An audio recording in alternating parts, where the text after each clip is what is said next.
Welcome back to WFMJ Community Connection. The Oak Hill Collaborative is a unique organization located on the south side of Youngstown, Ohio. It provides a myriad of opportunities for business tools, resources to grow ideas into viable inventions, marketing products of goods, helping to bridge that gap across the digital divide. I would love to invite you to welcome my friend, Pat Kerrigan, to the show. Good morning, Pat. Good morning, Madonna. How are you today? I'm doing magnificent simply because you're here. Thank you so much. I'm great to talk to you. I know. I'm glad that you're here, Pat. Now, do you remember when you came on the show like a while back talking about you were going to launch this Oak Hill Collaborative, and look what you've done. Sure. Thank you. Yeah, it's come a long way because but the beauty of what we do is the spirit of it is we're very collaborative. We have a very small budget. We have a magnificent old building which we have reclaimed from the ash heap, really. This building was scheduled to be torn down, and we put a new roof, new ceilings, new windows, walls, plumbing, electricity. We did it all and on a shoestring budget, but it keeps getting sustained because of people that come in and they see it. They want to be part of the community that we have going here. So we're blessed in that respect. That is a blessing, Pat. Now tell my view, I started out by saying a little tidbit of what the Oak Hill Collaborative is, but would you mind sharing with my viewers what is the Oak Hill Collaborative? Well, you did a good job on that, seriously, but we really are just an informal organization that we started by cleaning up a lot of the properties on Oak Hill, especially around St. Patrick's Church. I was active at the church and president of the parish council, and I dragged my pastor along and one other individual member of the church, and we decided we wanted to do things up and down Oak Hill, but not directly connected to the church because the pastor had enough on his plate, and then as it turns out he retired, and so we have been able to continue that. But it's gotten to be a lot more than that. We've moved from neighborhood revitalization and improvement. There's a group for that. YNDC does a pretty good job, although they don't spend much time up here on Oak Hill, but generally they're getting most of the funding and most of the credit for the South Side. So, we let them, we'll stay in our own lane and do what we can. It turned out we've taken this building and we've made a lot of opportunities for people. Like you said, we help small businesses. We're not a straight up business incubator because we don't have the money that other places do to help people, but we're getting people out of their basement and out of off of their kitchen tables and out of McDonald's and getting to making it a little more formal, a little more professional, give them some help, send them in the right direction. We have meeting space they can use. Not really office space, we're filled up there, but they can come in and talk to other entrepreneurs, which is really a valuable thing to have because a lot of people are out there doing this by themselves. And you are 100% right. I'm sorry? I know firsthand of someone who used your services and used it well, and that's my friend Trina Williams from Fresh Wind Catering. Yeah. Is she phenomenal or what? She is. She's a force of nature. Exactly. She came in and she just was so full of energy and so willing to work hard. I think a lot of entrepreneurs think, if they have a good idea, someone's going to throw some grant money at them, and then all of a sudden their project's going to take off. But Trina realized that, one, it's more than a great idea. You got to work hard, and two, nobody's going to give you anything. Nobody's going to give you a grant to have your own business. Mm-hmm. So you have to come up with your own investment of money and put your own money back in. You got to have help from family and friends, and hopefully with people like us at the Collaborative, we can help her. And she is a great success story of ours, and she sings our praises all the time. She's my social media queen. Yeah. Well, she's my queen in the area of food, I'm just going to say. And I haven't seen her in a while, and I think I need to go visit her. But, you talked about Trina and the Fresh Wind Catering. But tell me about your other programs and projects that you do there at the Oak Hill Collaborative. I know that on Wednesday you have Maker Space meetings. What is that? Well, so first of all, one of the things that we have found is that we go in the direction where people take us. we're not a top-down organization where I say, well, this is what I expect, this is what I want, and I'm going to go towards that. Because we have the budget we have the structure, we are collaborative. We're not a single entity that dictates to other people. We go where they want to go. Mm-hmm. So we have found that we've had more success with this makerspace. A makerspace is a community of people built around tools and ideas and teaching and making things. And that making can include not only just things with saws and hammers, but 3D printing, it's computer education. Those are all that's almost a hacker space, they call it these days. But so we do both of those things. We have that available to us. So if someone wants to come in and we built our own CNC router, which cuts materials, and if they want to use it, fine, they're free to use it. But if we don't, then it kind of goes on the back burner, and we find that more people now are interested in the computers. Mm-hmm. So our makerspace, we have a 15 computer station, free. Anybody can come in and use it as long as the times are right. We have a little bit of problem with times because of the scheduling, because I'm semi-retired, and my main guy is a student at YSU who's tremendous, but he's working part-time too. So, but we have 15 computers. We have 7 3D printers.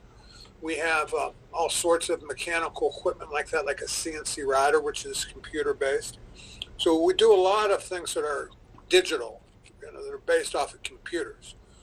Our newest thing that we're very excited about is a media lab, a multimedia lab, where people do podcasts, and they do little documentaries. They can do promotions, advertisements, things like that we just encourage them to use it, because this gets people have hands-on experience in the digital world. That maybe they can't afford to go to a studio and pay big money, but come here, we'll teach you how to use it, and you use it, and you spread the word, and those are the ways we try to collaborate and get people to understand the digital world a little bit better. One of our prime things, Madonna, is always been we teach classes, and we teach them in the computer lab, and the pandemic has really thrown a monkey wrench into all of those things that we do, especially the one-on-one teaching. So our showcase was this Raspberry Pi. Yes, that's what I wanted to talk about, Pat. That's exactly what I wanted to talk about. Don't get excited. It's not pie. Right. And when people hear me talk about Raspberry and Pi, they're probably thinking I'm thinking about food, but we're talking about PI, 3.14 Raspberry Pi. Now, explain that to my viewers. Pretend like we're all in the 3rd grade, and you're explaining to us, what is Raspberry Pi? Well, and by the way, we do this with 3rd, 4th, 5th graders. Right? This is, I think, the most amazing thing about it is this Raspberry Pi is a small computer, really. It's the guts of a computer. And it's about the size of maybe a checkbook. Maybe it's a little thicker, but it's not big at all. And we take that Raspberry Pi, that's what that's called. It's Raspberry Pi Foundation, and they make millions of them. And it's like an Arduino, which is also another little thing. All your automatic garage door openers and things are built with Raspberry Pis or Arduinos. So you get this, and we take it doesn't have any programming, doesn't have anything like that, but it has the capacity to be programmed. So we take the Raspberry Pi, we get a computer, a screen, a monitor, we'll get a keyboard and a mouse and some wires and hook it up. And we're teaching, again, 4th graders. 4th grade. And they all build their own computer. Wow. They learn how to program it with certain things. We teach them, they install a game, Minesweeper generally. And at the end of a 6 or 7 week program, they have built their own computer. And they understand now it's not your mother's cell phone. It's made of component parts. It requires the internet to get onto. Those kinds of things that are very educational to kids. And then when they're done, we give them the computer to take home with them. So, we're hitting a couple of things there. We're teaching them. We're getting them interested in computers. We're giving them better access because now they have their own machines. So It's a really, I think it's a tremendous thing. We've taught hundreds, literally, of kids in the Mahoney Valley how to do it over the last couple of years.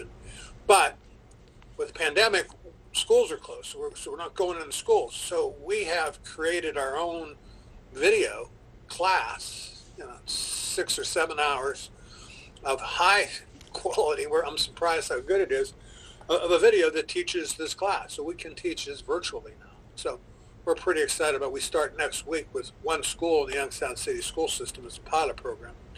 And the problem is, of course, it's not cheap. Right. We can contribute some of the money, but the schools have to, or United Way has been a very big benefactor. They'll do it in their Success After 6 program. Youngstown Foundation has helped us. And we have a lot of volunteers. I mean, this whole video thing, this is we have people like Dan Simon and Chris Palmer and Anthony Haker. They're good professionals. They've donated their time to do this. This would cost thousands and thousands of dollars, but I'm going to give them some money as we get it in, but we don't have to have any upfront money because of their generous contribution. So it's pretty cool. But they like it too because they're learning. They're doing different things. Anthony Hake is my assistant, who's this great nerd who just will do anything and learn it and be thrilled. And he's always said, I'm getting paid to do this. This is great. So yeah, he's pretty cute guy. So we're using the video lab for that and for documentaries and podcasts. Other people come in and just United Returning Citizens is a group that we house here, and we don't charge them any rent. We give them a couple computers and we help them and give them some guidance and some advice. And but they do their own thing, but they have a podcast that they do on a regular basis. Buckeye Review is here. They have now taken up headquarters here in our office because they were struggling. And we want to be able to represent a part of the population that may not have a voice, and Buckeye Review can do that. And so they're going to do a podcast and things like that. Kristen Olney, my grant writer, is going to do her political podcast. And so we're pretty excited about this. Is a new phase for us, this multimedia lab. We also, part of what we try to do is, this is the Oak Hill neighborhood.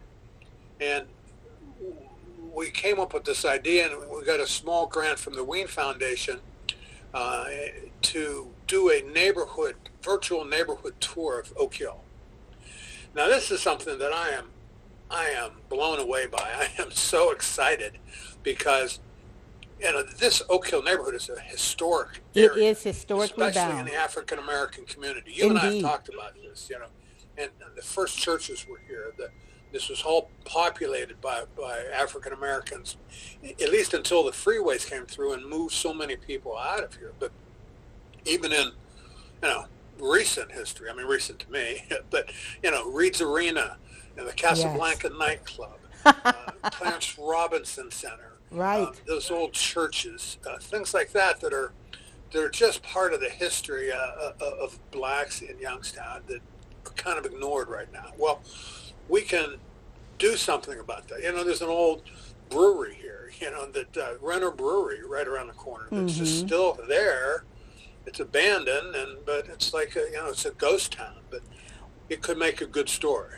And so we have so many stories that we're popping up with. So we're going to do a documentary that just talks about the neighborhood from a historical perspective. And again, in our multimedia lab. And with the cooperation of people that just think it's a great idea and they want to do it. It's going to be fun. Vince Shivers, remember Vince? Oh, yes, of course. He used to work here at WFMJ. Sure did. And he was a cameraman, videographer. Well, he's going to kind of run the program. He's a historian as well. And highly intelligent, too. Oh, great guy.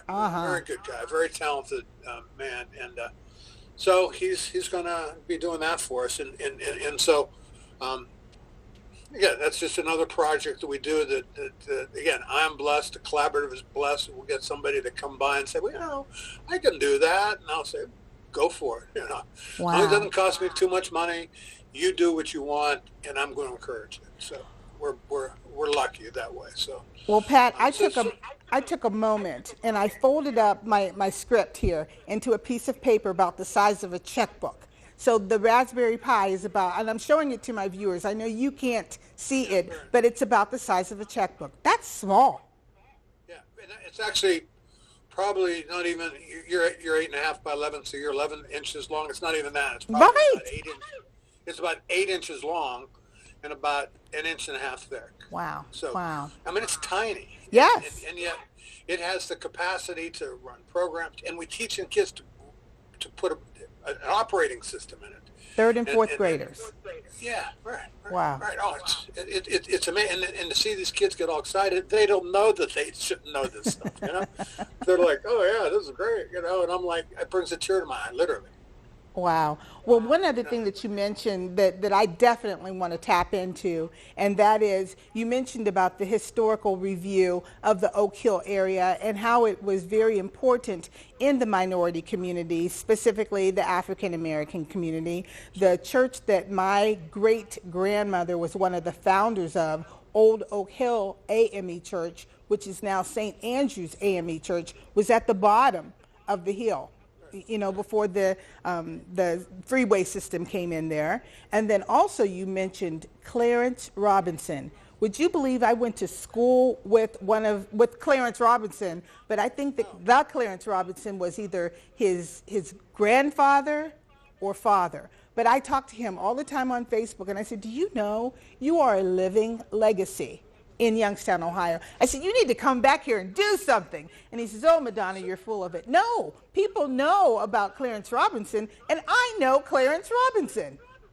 So let me tell you a real quick story about the Clarence Robinson Center. That's one of our accomplishments, too. Right. It's right here on Oak Hill, and it was a dilapidated building, and it was falling apart. And I always say the crackheads didn't even want to go there because they were afraid of it falling through the floors or the ceiling come in. It was bad. And it was rat infested. It was just a nasty, ugly, unsafe place. Well, somebody owned it, and you know who was going to do what, had asbestos in it, and so I just took it upon myself as part of the collaborative here, and with St. Patrick's Church, Father Noga and I decided we were going to get that thing torn down. So, big community organizing event. I went door to door to everybody in the neighborhood. I got over 200 signatures. Wow. Say, tear this down. Yeah, 200 signatures of people from that neighborhood, and then I got money. You know, we contributed some money. St. Pat's did. The city decided they would help a little bit by tearing it down, and we'd pay for certain parts, including the asbestos removal. And now it's a beautiful space. Well, and we had a march, Madonna. Yeah, yes. I mean, I get emotional. Oh, yes, gosh, do. Don't get me emotional about the South Side. That's why we're such good friends. But right. So we got, I'll never forget it, we marched around, and Action helped organize it. I remember that. 17 ministers. I remember that, Pat. I had a short prayer of undedicating. You know, it was a dedicated, because it was a church before it was a Clarence Robinson Center. Yes, it was, right. Well, even Pat, as a community center, it was great. Oh, Pat, so, you know what, would you believe we have gone through the show? Remember I told you I need an hour to talk to you about this? Yeah. I told you it was going to go by quick. Do you think that you would consider coming back? Oh, absolutely. I'd love to. I would love it, too. I really would. But we have to end the show, Pat. But I do want to have you back so that our community can know more about the Oak Hill Collaborative and what you are doing. And I appreciate you joining me this morning.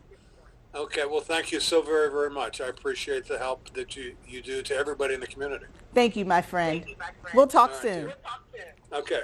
And that was Pat Kerrigan with the Oak Hill Collaborative, doing positive things right on the South Side where I grew up. Remember, everybody, a positive attitude can indeed make anything happen for anyone. When you're out, please wear your seatbelt, wash those hands, and